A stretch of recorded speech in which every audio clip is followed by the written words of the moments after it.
Boa noite, gente. Vocês estão me escutando? Respondam aí no chat para eu saber se tá tudo ok.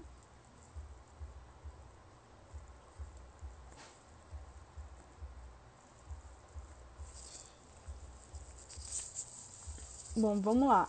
Vocês estão conseguindo ver direitinho, né, a projeção de imagem que está sendo colocada na tela?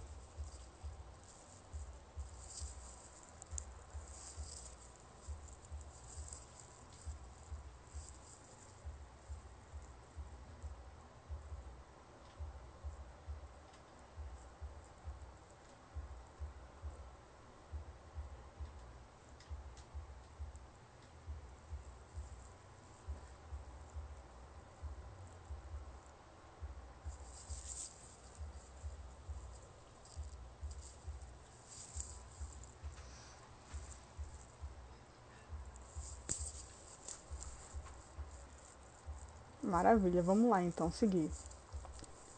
Tereza disse que não. Estão vindo agora, Tereza? Bota aí.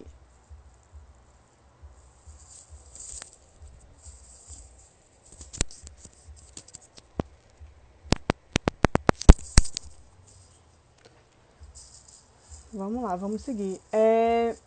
Boa noite de novo a todo mundo que apareceu aí. Bom vê-los novamente. Alguns eu ainda não tinha entrado em sala, outros já conheci da outra após. Bom tê-los aqui. Eu sei que é um período difícil para todo mundo, mas vamos em frente, porque o conhecimento não pode parar e a gente também não. Então vamos dar sequência aí a essa aula sobre ensino da matemática. Vamos começar então com a abordagem histórica, para vocês entenderem que matemática provavelmente é uma das ciências mais antigas que a gente pode perceber na humanidade.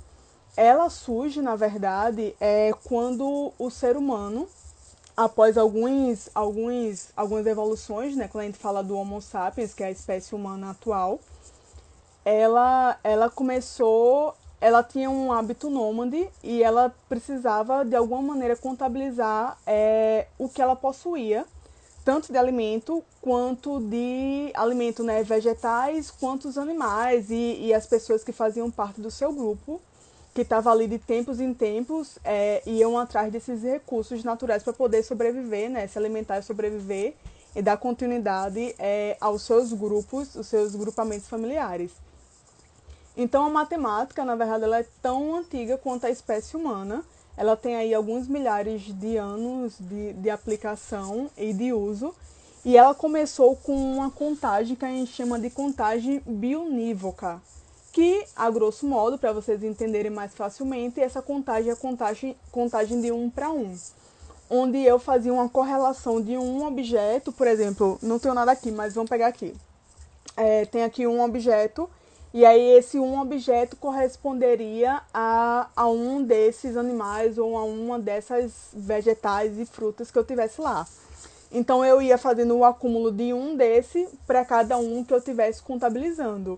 Obviamente, quando a gente fala lá, vamos botar isso aí 2.000 anos antes de Cristo, era algo bem funcional.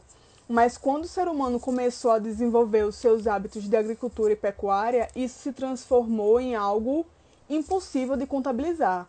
Porque imagine, quando a gente tem lá, vamos botar aqui um número bem pequeno, 10 vacas, dá tranquilo para eu conseguir acumular 10 gravetinhos que correspondem às minhas 10 vacas. Mas quando eu começo lá a ter 1.000 vacas, 100.000 vegetais, 200.000 frutas, tenho pomares, né, e grandes culturas aí da agricultura, então eu vou ter, sei lá, milhares de milhos, batatas.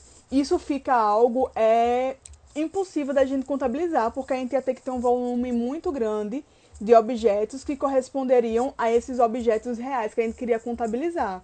Então a gente vai tendo uma evolução dos sistemas numéricos. E aí eu botei para vocês alguns exemplos dos sistemas numéricos que a gente lida com maior frequência quando a gente está lá em sala de aula. O primeiro deles, que é um dos mais antigos também, é o sistema numérico egípcio. E aí a gente vem o romano, japonês, tem o hindu, o arábico e tem a junção desse, que é esse aí que vocês estão vendo no final, que é o indo-arábico, que é o que a gente usa atualmente. E é com a escrita que a gente usa atualmente. Então, número 1, 2, 3 e vai até o infinito. E aí, por que que é interessante a gente estudar e ensinar um pouco a vocês, né, que estão aí no período de formação profissional sobre a matemática? Porque esse conhecimento matemático ele vai englobar toda a vida do ser humano, desde o seu estágio mais juvenil e infantil até, né, e acompanha a gente durante todo o período. Então, a primeira coisa que a gente precisa saber é que a matemática está presente no nosso dia a dia. Por mais que a gente não faça essa correlação e não perceba a presença dessa matemática, ela está lá. Seja quando a gente vai na padaria comprar pão ou comprar qualquer outro tipo de produto que esteja lá disponível, nas formas geométricas com que a gente lida, e isso também vai estar presente na vida dessas crianças que a gente está ensinando. E aí, quando eu falava para vocês, pessoal das turmas anteriores, e quando eu entrei em sala para falar sobre isso, nas turmas mais atuais, a gente falava muito de uma coisa, não sei se vocês vão lembrar, que eu falava: levem sempre em consideração que a criança que chega para você na sala de aula, ela já tem um conhecimento que acompanha ela desde o seu nascimento. Porque a gente não aprende matemática na escola, a gente aprofunda o nosso conhecimento matemático na escola. Mas a gente já tem percepções matemáticas desde muito pequeno. Então, tá lá brincando com a bola. Então, o que é a bola? É uma esfera. A gente tá lá brincando lá com uma corda. A corda é o quê? Uma linha. Então, esse conhecimento matemático ele já vem de pequeno e ele vai sendo, né, complexificado na nossa vida acadêmica. Então, a matemática, primeiro, é impossível da gente negar que ela está presente no dia a dia de todo mundo.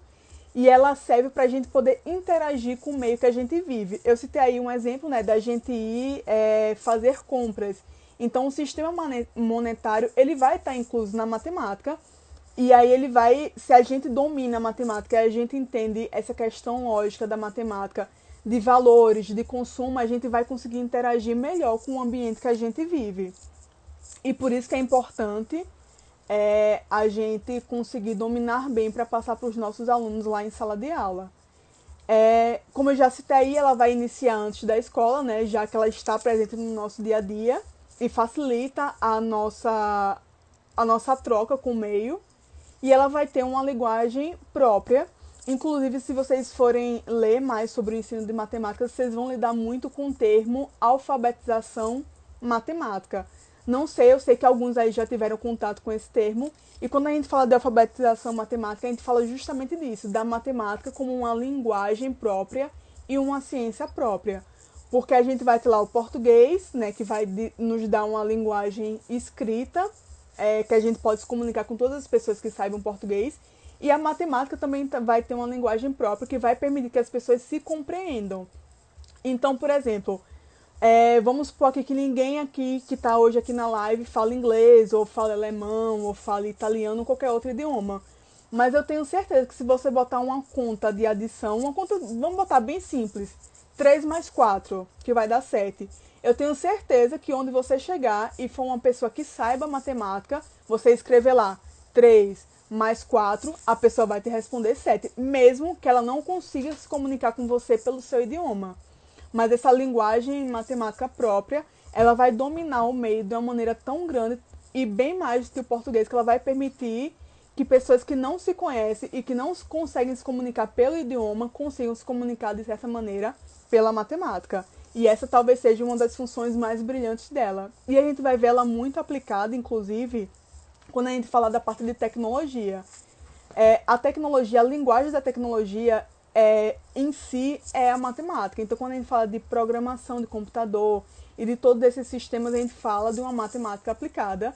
Tanto é que, se vocês forem pesquisar, essas equipes que desenvolvem grandes programas, elas são muito, muito diferenciadas. Você vai ver pessoas de vários locais do mundo que, de maneira geral, vão se comunicar através do inglês, mas, acima de tudo, vão se comunicar através da matemática. E aí, quando a gente fala da construção do conceito numérico em sala de aula e fora dela, vamos puxar lá para a primeira matemática, que é aquela matemática ainda no ensino infantil, que é quando a gente tem um aluno que está ainda com um grau de amadurecimento intelectual e técnico bem baixinho, mas a gente consegue se comunicar com ele de uma maneira muito lúdica, muito lúdica, e quando a gente fala lá da educação infantil, essa vai ser o método principal de ensino, até porque não adianta a gente chegar lá num quadro e seria algo irracional, chegar numa educação infantil, vamos botar aí bem pequenininho, ainda um maternal, ou um primeiro período, né, ainda os mais novinhos, botar uma conta no quadro e querer botar um probleminha, não tem como. Porque, primeiro, esses alunos, em sua maioria, não sabem ler ainda. E quando a gente fala de ensino público, a gente sabe as mazelas que a gente tem no ensino público, né? Quando a gente vai para o Fundamental 1, a gente ainda tem muitos alunos que não são alfabetizados. Imagina esses alunos que ainda estão na educação infantil, não é mesmo? Então é impossível a gente imaginar uma matemática na educação infantil que não seja por meio, botei aí, por meio de brincadeiras,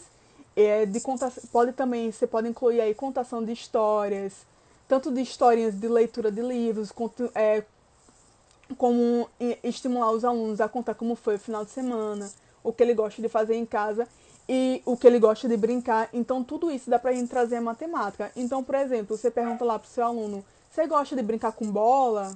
Ele vai responder, gosto, ou então não gosto. E aí você puxa essas respostas iniciais, esse conhecimento que ele já tem, né, esse contato que ele já tem com a matemática para uma aplicação em sala de aula. Então, por exemplo, gosta de bola? Gosto, beleza. A bola é o quê? É um círculo. E se a gente botar aí em uma terceira dimensão, ela é uma esfera. Ou então, você gosta de desenhar? Gosto. Onde? No caderno. Então, o caderno é o quê? É um retângulo. E a gente pega esses conhecimentos e essas aplicações que a criança faz naturalmente no seu dia a dia e traz para a sala de aula. E aí, quando eu falava para vocês que o professor ele é uma ponte, é justamente por isso. O professor vai conectar a vivência do aluno com o conhecimento técnico que é estabelecido lá, né, pelo MEC, para que esses alunos consigam se desenvolver na sua vida acadêmica. Lembrando sempre, né, que a gente tem que adaptar isso ao conhecimento e à maturidade intelectual dos alunos. Então, a gente tem que saber adequar esses conhecimentos a cada um dos seus níveis em sala de aula. E aí, quando a gente começa esse início, a gente vai falar muito da parte de contar, classificar e agrupar, que é algo inativo das pessoas. Elas naturalmente vão começar a agrupar. Então, é muito comum a gente ver crianças agrupando, principalmente por cor e por formas. Então, eles vão lá, se você der vários círculos diferentes, ele vai ter uma tendência grande a agrupá-los. Então, assim, os círculos azuis de um lado, os amarelos de outro, os rosas, os brancos, os pretos, e por aí vai. E caso isso não aconteça, o professor também vai estar lá em sala de aula acompanhando a turma e vai ajudar esses alunos a perceber como é que funciona a questão do agrupamento pelas características e a classificar esses objetos. Então, vamos citar aqui, objetos pontudos de um lado, e aí, por exemplo, os triângulos, objetos planos de um lado, vamos ter os quadrados e os quadrados e os retângulos, objetos arredondados, né, os círculos de um lado, e aí a gente vai facilitar esses alunos a conseguir contabilizar, né, que ainda não vai ser essa parte de agrupamento e de classificação. E como eu já tinha falado anteriormente, a parte de amadurecimento das estruturas lógicas que esse aluno vai trazer as dificuldades e você vai trabalhar em sala de aula. Vou tomar aqui, molhar a garganta.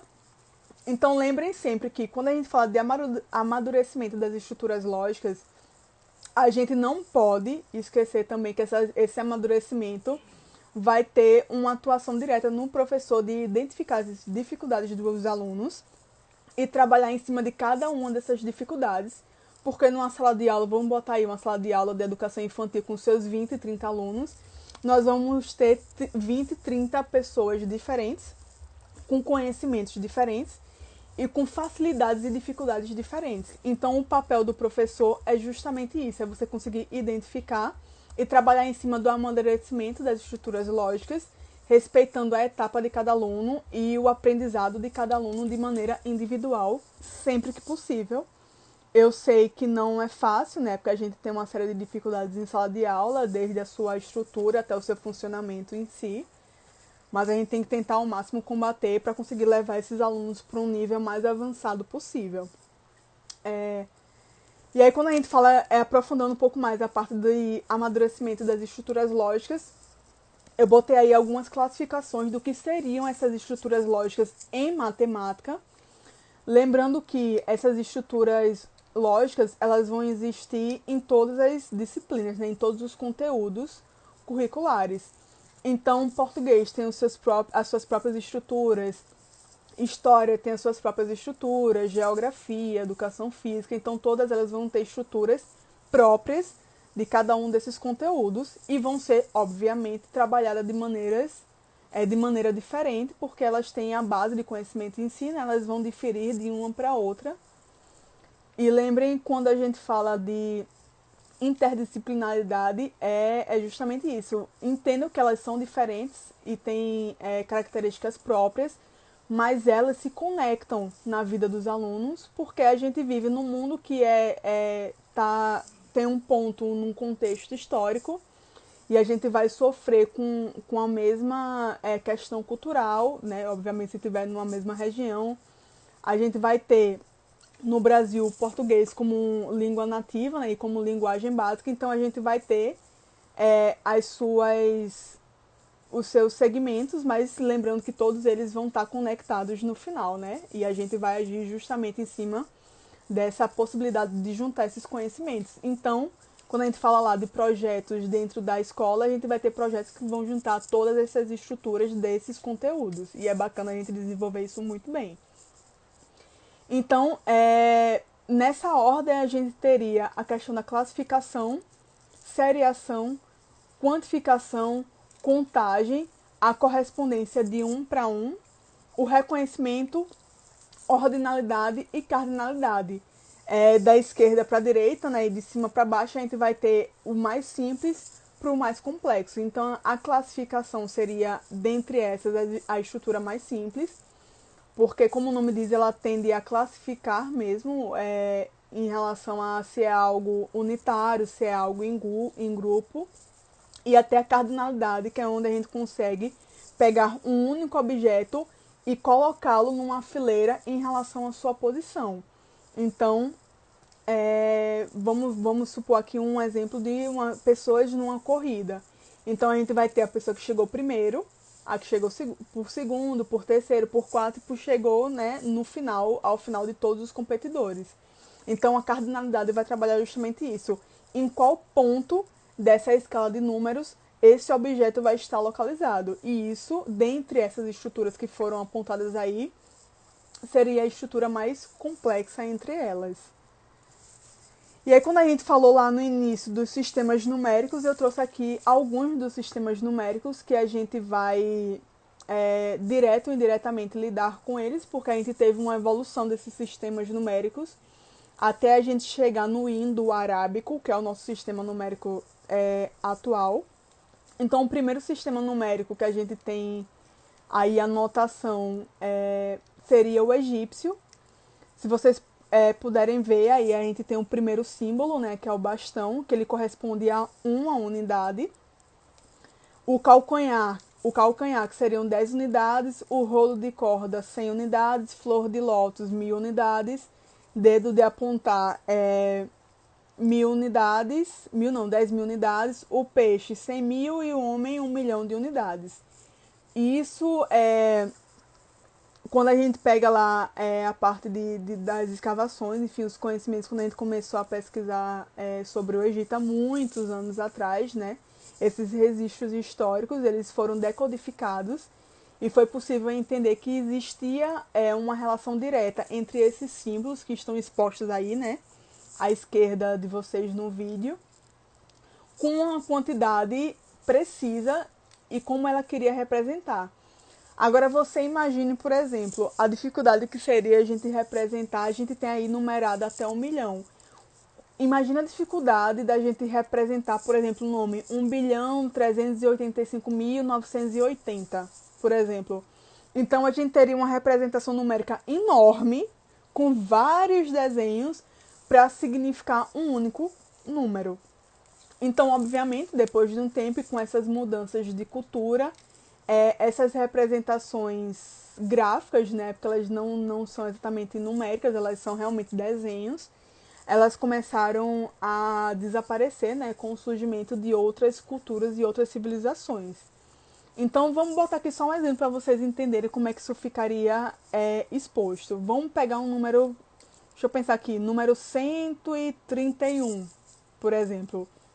Então, o número 131 você faria um rolo de corda, que é o número 100, 3 calcanhares, né, que cada calcanhar corresponde a 10, e um bastão. Então, para representar o número 131, teríamos um rolo de corda, 3 calcanhares e um bastão. E era assim que eles representavam esse numeral no Egito, né, há alguns milhares de anos atrás. Passando aí para uma civilização um pouco mais próxima, mas não muito distante da egípcia, a gente tem aí os algarismos, o sistema numérico grego, que ele já era um pouco mais complexo. Você vê que ele tem um agrupamento um pouco mais diferenciado em relação ao egípcio. Então ele vai ter números de 1 a 9, cada um deles com uma representação. As dezenas também, a cada dezena você vai ter um novo símbolo. E aí, a partir da primeira centena, você vai ter também as próximas centenas também, cada uma com um número. Então, por exemplo, vamos pegar o mesmo número 131 que a gente pegou aí no egípcio. Não sei se vocês conseguem ver na imagem, mas o número 100 está aqui nessa terceira coluna do grego. É o símbolo Rho. O 30 é o lambda e o 1 é o alfa. Então, para representar no algarismo grego o número 131, eu iria escrever um Rho, um lambda e um alfa. Então, eu teria aí 3 desenhos, né, 3 símbolos para representar também um numeral. E esses números iam modificando conforme fosse o numeral que eu quisesse representar no momento. E aí, já puxando para algo mais perto do que a gente usa, e é um sistema que a gente usa pouco, mas a gente ainda usa bastante para representar os séculos, é o sistema numérico romano, e nele a gente tem numerado também os números de 1 a 9, e aí a gente vai tendo as dezenas, na sequência as centenas e os milhares, né?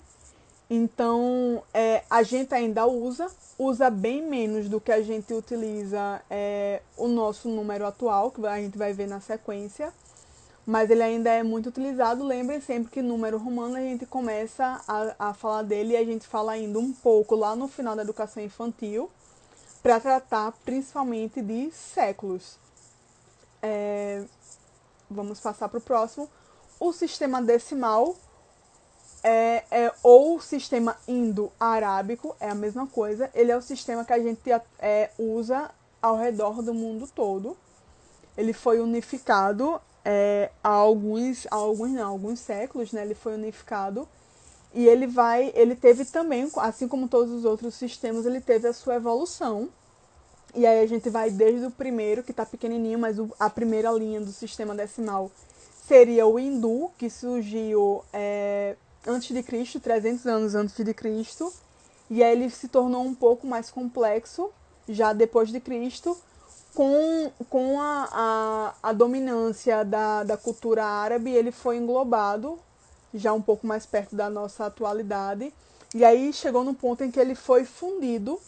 Teve aí também uma interferência do sistema numérico italiano, então ele foi fundido em uma coisa única, que é a representação numérica que a gente usa hoje em dia, né? Que são os números de 0 a 1, né? E que quando a gente vai agrupando ele de uma determinada maneira, a gente chama ele de sistema decimal, porque ele é agrupado em grupos de 10. Então, 10 unidades formam uma dezena, 10 dezenas formam uma centena, 10 centenas formam um milhar, e por aí a gente dá sequência até o infinito, né? Então a gente vai ter, vocês têm aí à direita uma representação de como seria esse número na nossa atualidade. Então o número que tiver o primeiro número da direita para a esquerda, ele vai representar as unidades. as unidades, o número na sequência à esquerda, as dezenas, na sequência a quantidade de centenas, e aí a quantidade de unidades de milhar, de dezenas de milhar, de centenas de milhar, e por aí vai até o infinito, né? O nosso sistema decimal, ele não comporta mais um número finito de alunos, porque a gente sabe, de números, porque a gente sabe que na nossa atualidade as coisas não têm valor máximo, né? A gente não consegue definir as coisas em valor máximo, principalmente, como eu falei antes, que a matemática é muito aplicada na tecnologia. Quando a gente fala em tecnologia, definitivamente a gente não consegue estipular um número máximo de usuários, de dados, nem nada disso. Então a gente tem um número que vai até infinito, né? Bilhão, trilhão, quadrilhão e por aí vai. E aí quando a gente fala do uso e da aplicação desses sistemas numéricos, né, e em especial nosso sistema atual, que é o decimal ou indo-arábico, tá? Decorem esse número que a gente vai falar muito dele e vocês vão usar muito todos eles. A gente fala, em sua essência, das 4 operações fundamentais da matemática, que tá lá na BNCC, né, para todo mundo aí que já está em sala de aula, tá lidando muito com essa adequação da BNCC. A gente fala de adição, subtração, multiplicação e divisão. E numa linguagem mais escolar, né, dos alunos, seria as contas de mais, de menos, de vezes e de divisão, né, de dividir. Essas operações fundamentais, como o nome já diz, elas são o fundamento e a base de todas as outras operações matemáticas. Essas seriam as operações mais básicas e que a gente evolui, por exemplo, a multiplicação a gente vai evoluir já lá mais para o Fundamental 2 de ensino médio, para as potências, as divisões de maneira geral, a gente pode botar aí as raízes quadradas, raízes cúbicas, né? Então, a gente vai utilizar essas operações fundamentais na matemática em si, e ela vai estar presente também em outras ciências, né? Principalmente na física e na química. Lembrando que, como a gente falou lá, é sempre bom a gente lembrar que a matemática, ela na verdade está presente em toda a nossa vida. A gente não vive sem matemática, principalmente o sistema monetário, né? É impossível a gente dizer que dá para a gente se desvencilhar da matemática. A gente pode não gostar, que inclusive é um erro dizer que a gente não gosta de matemática, a gente não tem tanta afinidade, talvez porque a gente não tenha explorado tanto isso. Então a gente pode usar mais ou menos, mas que a gente vai usar matemática, senhores e senhoras, isso é uma certeza. Sem matemática a gente não vive. Então a adição dessas operações a adição e a subtração são operações mais básicas e elas são operações contrárias. Então a subtração é o inverso da adição e a multiplicação é o inverso da divisão. Mas ainda assim dá para a gente colocá-las todas no mesmo patamar, já que a multiplicação ela é um agrupamento de adições. A divisão vai ser o inverso de multiplicações, ou a gente também pode entendê-las como umas subtrações em sequência de mesmo número, né? Então, por exemplo, quando a gente pega lá, você está ensinando para os seus alunos números pares, né? Então, números pares a gente tem 2, 4, 6, 8, 10, 12 e por aí damos sequência. Mas é sempre interessante que o professor consiga fazer essa correlação, óbvio, lembre que respeitando a maturidade e as estruturas lógicas desses alunos. A gente tem aí 2, 4, 6, 8, mas é bom lembrar que 2 vezes 2 é 4, e 4 menos 2 é 2, e por aí a gente consegue ir evoluindo de uma maneira que a gente consiga fazer o aluno perceber que a gente separa essas operações fundamentais para uma questão de facilidade dos alunos, mas que elas, na verdade, estão conectadas. Não existe só adição ou subtração ou multiplicação, mas existe sim uma troca e uma manipulação desses números para colocá-los em uma determinada conformidade para que ela seja expressa de uma maneira tal, conforme seja pedido lá na questão, na prova, seja como for. Mas que elas estão conectadas e a base delas é a mesma, é expressar um valor e uma determinada manipulação desses números, mas que na verdade é tudo no final, são coisas muito semelhantes, né? Elas são a base de tudo que a gente conhece enquanto matemática. E aí quando a gente sai dessa parte da aritmética, a gente vai falar da parte de geometria, que possivelmente ela é uma da parte de matemática que muita gente tem dificuldade, porque talvez ela não seja passada para os alunos de uma maneira tão lúdica assim. Porque a geometria ela vai ser expressa, né, através de símbolos e de figuras, mas ela está no nosso dia a dia, como qualquer parte da matemática. Então a geometria, de maneira geral, vai se fundamentar nesses três primeiros conceitos que estão aí expostos, que é o conceito de linha, de planos e de pontos. Então a gente tem aí como exemplo de linhas as linhas base. Então a primeira linha ela é a gente chama de reta. A segunda linha, né, que tem esses dois exemplos, são linhas curvas.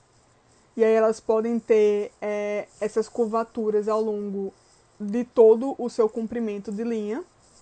E é muito interessante que a gente faça uma correlação também. Essa parte de curva, quando a gente fala dessas ondulações, a gente vai entrar sempre num conceito de física. E quando aí esses alunos chegarem lá no ensino médio, no final do fundamental e no médio, eles vão ver essa aplicação geométrica em relação às curvas muito na questão de física, né? Quando ela falar das ondas sonoras, as ondas sonoras nada mais são do que linhas que vão ter ondulações ao longo do seu comprimento. E isso a gente chama, por exemplo, de som. Que é uma coisa que às vezes o aluno tem tanta dificuldade de perceber, mas na verdade nada mais é do que essa representação gráfica do som do que uma aplicação matemática num conceito de física. Então, por isso que é interessante o professor, desde cedo, tentar, de alguma maneira, despertar no aluno esse interesse para a matemática e esse olhar mais amplo para que ele perceba que a matemática está em tudo, de fato, e que ele vai vê-la em outras etapas da sua vida acadêmica. Então, depois da curva, a gente vai ter aí a linha quebrada, que são linhas que vão ter segmentos retos, de certa maneira, mas elas vão ser intercaladas. E aí, nessa questão das linhas quebradas, a gente sempre vai, sempre que possível, lembre que essas linhas quebradas vão formar ângulos nos seus pontos de conexão. Então, por exemplo, aí como vocês estão vendo, a gente vai ter uma linha ascendente, uma descendente, um ascendente, uma descendente, e continua essa sequência. Então, quando essa primeira linha ascendente se conecta com essa linha descendente, a gente vai formar entre elas um ângulo. E essa variação de ângulo, a gente vai ter, né, as características que a gente vai ter de ângulos dos três ângulos, e a gente pode trabalhar também outros conceitos na parte de geometria quando a gente falar de linhas, né, especialmente aí, como eu citei, das linhas quebradas. Então, se vocês observarem aí nessa primeira parte da linha quebrada, na parte interna a gente vai ter um ângulo, na parte externa a gente vai ter outro ângulo. Lembrem sempre que essas figuras geométricas e essa parte de matemática está tudo conectado. Quando a gente pega o valor do ângulo externo com o valor do ângulo interno, a gente vai ter uma outra figura completa que vai ser o círculo, né? Então esse círculo, essa junção de ângulo vai formar aí 360 graus. E esses 360 graus é o valor numérico de ângulo dos círculos, né, das circunferências. Então, vocês já podem aí juntar vários conhecimentos em uma coisa só e evoluir esse aluno de um patamar para o outro, né, que é o nosso objetivo aí em sala de aula, por mais difícil que ele seja, né, a ideia é que a gente consiga evoluir esse aluno o máximo possível. O outro tipo de linha são as linhas mistas, que elas vão juntar, tá aí colocados as linhas retas e curvas, mas podem ser também as linhas retas, curvas e as linhas quebradas, né? A ideia do misto é quando ele vai juntar pelo menos dois tipos de linhas diferentes.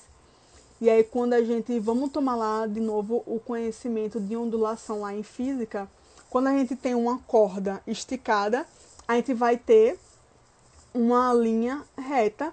Quando a gente começa a fazer um movimento, não sei se vocês já fizeram, isso é uma experiência legal que dá para fazer em sala de aula. Você bota um aluno, um de cada lado da... Deixa eu ver se eu tenho um fio aqui. Você bota ali um de cada lado segurando essa linha e você faz um movimento. Então você pede para o primeiro levantar rápido e baixar essa corda. Então a gente vai ter uma ondulação que ela vai percorrer toda a corda, só que a gente vai ter uma parte dessa linha, ela vai continuar reta, enquanto a outra parte vai estar curva, né? Já que essa ondulação ela vai percorrer até ela terminar todo o movimento, e ela vai retornar para uma linha reta e não mais para uma linha curva. Mas a gente diz aí, é um exemplo prático que vocês podem colocar em sala de aula, né? A gente sabe que os alunos gostam muito dessa parte prática, né, e dessa aplicação, né, que sai um pouco daquela parte teórica, fica mais dinâmico. Então essa aí é uma experiência barata, porque de maneira geral toda escola vai ter lá uma corda, né, até porque ela é parte da recreação dos alunos. Pode ser um barbante, um fio, qualquer coisa, qualquer material desse aí que provavelmente já vai ter em sala de aula com vocês. Vocês podem utilizar para fazer uma aula prática aí com os alunos de vocês. A outra parte da geometria é o que a gente chama de planos. Os planos, eles vão estar compostos aí nas 3 dimensões que a gente conhece. E aí a gente vai ter planos de diferentes maneiras. Como vocês podem ver aí no meio, tem 3 exemplos de como a gente pode determinar esse plano. Então, o primeiro plano, ele estaria em relação a essa orientação da gente, ele estaria horizontalmente. O segundo e o terceiro plano, eles são planos que a gente diz de planos inclinados, né? Porque eles não estão necessariamente nem horizontais, nem completamente verticais, né? Eles estão inclinados. E é a partir desses planos que a gente vai determinar essas figuras geométricas e esses cortes de figuras. Então, vamos supor que... vamos pegar aí esse último plano, último não, vamos pegar esse plano do mês, esse plano aí que está em rosa. Vamos supor que a gente botasse um quadrado e esse plano cortasse esse quadrado diagonalmente. Então, quando a gente corta um quadrado por um plano diagonal, a gente vai ter outras figuras, que seriam o quê? A gente vai ter, quando a gente corta no meio um quadrado, nós vamos ter 2 triângulos. Então, o que vocês podem fazer também com essa parte prática da matemática é vocês terem vários recortes de imagem e fazerem os seus alunos construírem diferentes figuras com diferentes estruturas geométricas. Então, por exemplo, se eu pego, por exemplo, um quadrado e 2 triângulos, se eu organizá-los de uma certa maneira, eu vou ter no final um retângulo. Se eu pegar 2 semicírculos e juntá-los, eu vou ter um círculo, uma circunferência. Então, a gente pode organizar e brincar com esses planos para poder fazer o nosso aluno compreender que diferentes figuras geométricas conseguem se juntar e se organizar para formar outras estruturas geométricas. E quando o nosso último fundamento principal da geometria é o conceito de ponto. E o ponto é quando o nosso plano é tocado em um único local. Então, ele é um conhecimento até um pouco abstrato, né? Mas quando a gente... Imagine que você tem uma folha de caderno e você pega um lápis ou um hidrocor, algo do tipo, e faz uma única conexão nessa folha de papel. E aí, quando você tirar, você vai ter lá um pontinho. Ou seja, o plano é quando você pega uma estrutura e ela é tocada em um único local no plano. E aí, quando a gente amplia esse conhecimento de plano, se a gente conectar vários pontos, a gente vai ter o quê? Uma linha. Então, se eu faço 2 pontos e ligo esses 2 pontos, vamos ter aí uma linha. Se eu faço vários pontos e uma determinada organização e conecto todos, eu posso ter aí, por exemplo, formado um triângulo, uma circunferência, um quadrado, uma pirâmide, um cubo. E aí eu consigo, através desse conceito de pontos, planos e linhas, a gente consegue formar as estruturas geométricas que a gente conhece, que a gente vai utilizar com mais frequência aí com as nossas crianças.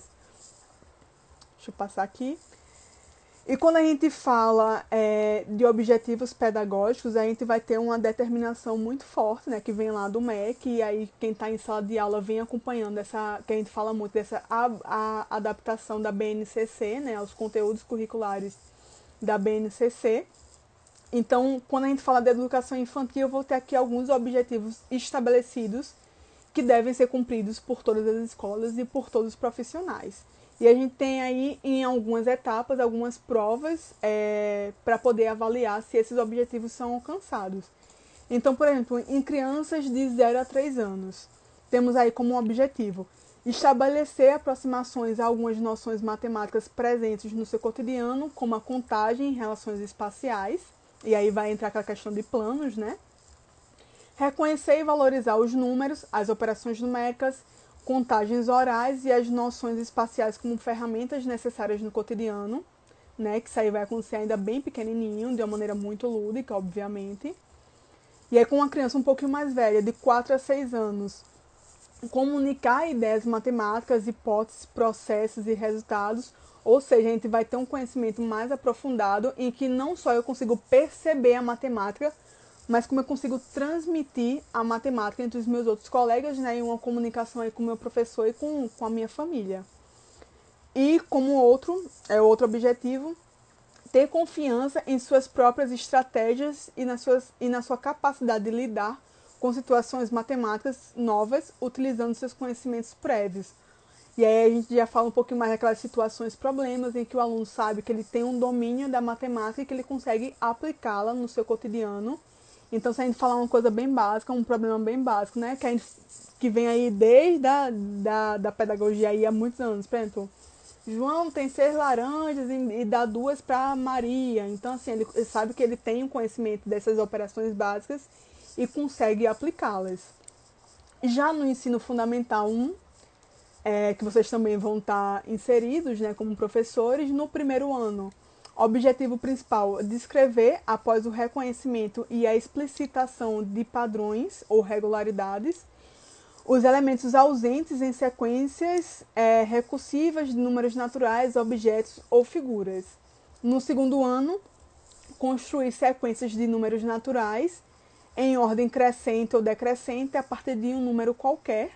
Né? Então tem a questão muito de ordenação e cardinalização, né? Conseguir colocar um objeto em seu determinado lugar. No terceiro ano, identificar regularidades em sequências ordenadas de números naturais resultantes da realização de adição e subtrações sucessivas por um mesmo número. Descrever uma regra de formação da sequência e determinar elementos faltantes ou seguintes, né? Que aí a gente já fala muito de raciocínio lógico matemático. No quarto ano, identificar regularidades em sequências numéricas compostas por múltiplos de números naturais. Então, ele fala muito da questão de sequência e da apropriação do conceito de cardinalidade e ordinalidade. E reconhecer por meio de investigações que há grupos de números naturais para os quais as divisões por um determinado número resultam em restos iguais. Então, a questão de regularidade de padrões nas operações mais avançadas, né, de multiplicação e divisão. E no quinto ano, concluir por meio de investigações que a relação de igualdade existente entre dois membros permanece ao adicionar, subtrair, multiplicar ou dividir cada um desses membros por um mesmo número, e resolver e elaborar problemas cuja conversão em sentença matemática seja uma igualdade com uma operação em que um dos termos é conhecido.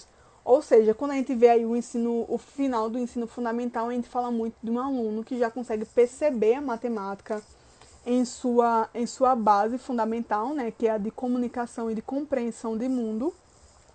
Então, a gente vai ter um aluno mais amadurecido que consegue perceber que essas operações matemáticas, que aquele primeiro aluno lá no final da educação infantil e início do fundamental apenas via de maneira bruta e muito concreta, né, que a matemática somar é uma coisa, dividir é outra, multiplicar é outra e subtrair é outra. Esse aluno aí já no final do ensino fundamental, ele vai ter, pelo menos é o que a gente espera, né, enquanto profissional, que ele tem uma percepção da matemática da maneira mais global e concisa, e que ele entenda que esses números e essas operações, essa parte geométrica, na verdade, ela está inserida em um todo, e isso, de fato, vai caber a nós, como profissionais, né, desenvolvendo esses nossos alunos. Gente, nossa aula hoje é de ensino de matemática, acaba aqui. Eu espero que vocês tenham compreendido bem. Quem tiver alguma dúvida, eu estou num grupo, né? Se vocês precisarem, eu também posso disponibilizar esse material para vocês, não tem problema nenhum. É só falar comigo ou com a Rosa. E lembrem que amanhã a live também vai ser às 7 horas comigo. E aí amanhã a gente vai falar um pouco de fonética e de fonologia na parte de português e um pouquinho sobre a ideia de ciências sociais. Vai ser uma aula também muito legal. Eu espero contar com a presença de todos vocês. Sei que essa quarentena e esse isolamento não está sendo fácil para ninguém, então espero que todos estejam bem e saudáveis. E a gente vai se encontrando. A equipe do Moura e eu, em nome dos docentes, a gente agradece a presença de todos. Esperamos vocês nos próximos encontros. E lembrem que o simpósio, tá? A gente vai ter a abertura do simpósio esse sábado comigo. E eu vou falar de temas muito interessantes, tanto para a parte de educação, de sala de aula, como a parte de comunicação em si. E esse simpósio tá show. Não percam a oportunidade, tá? Participem de tudo que a gente está oferecendo. Então, beijão para todo mundo e boa noite a todos.